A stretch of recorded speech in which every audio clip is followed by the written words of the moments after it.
अस्सलाम वालेकुम सर। वालेकुम अस्सलाम मिसरम वेहो वेहो वेहो मां तव्हांखे यादि पियो कयां। जी सर कुछ अहम डॉक्यूमेंट्स खणी आई आहियां मां। तव्हांजे ख़िलाफ़ इंक्वायरी थी आहे।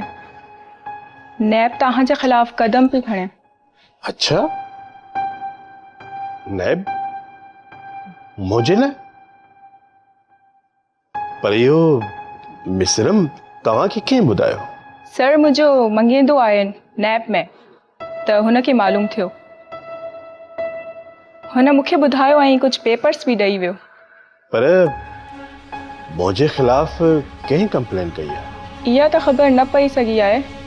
जेको कुछ मिली सघियो आहे उहो हिन बैग में आहे। अच्छा सेक्रेटरी साहब, मिसरम तव्हां बैग हिते रखो, तव्हां भले हलो। जी sir. Okay okay sir. Okay. अस्सलाम वालेकुम सर।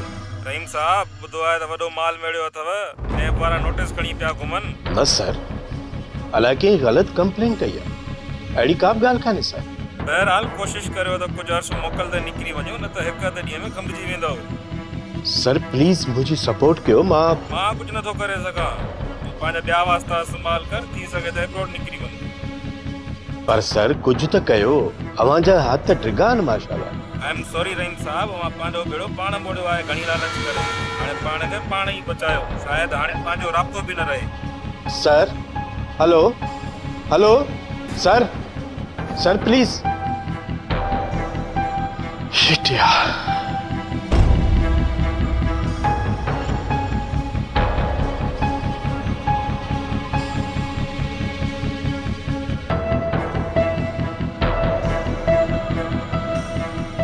Oh my God. कंहिंखे चवां?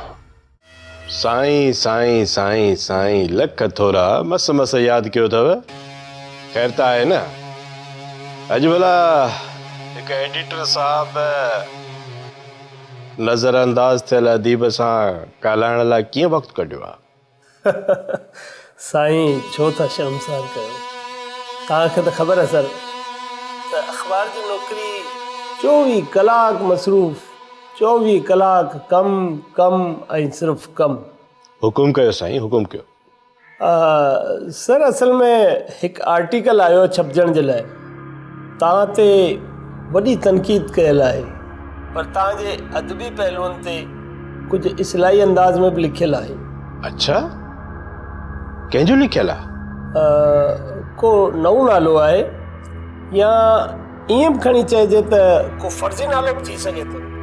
पर सर आहे को अहिड़ो माण्हू जेको तव्हांजे या तव्हांजी फैमिली जे वेझो थी सघे थो।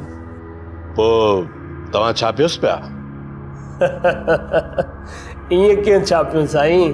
तव्हां त असांजी क़ौम जो असासो आहियो, ऐं असांजे अख़बार ते तव्हांजे इश्तिहारनि जो बार बि त आहे। ड्रामा सीरियल पाछन पोयां जा तमाम एपिसोड्स ॾिसो HD क्वालिटी में। विजिट करियो असांजो YouTube चैनल सिन TV HD ड्रामा। सब्सक्राइब कयो असांजो ऑफिशियल YouTube चैनल सिन TV HD ड्रामा ऐं वधीक अपडेट लाइ बेल आइकन खे क्लिक करियो।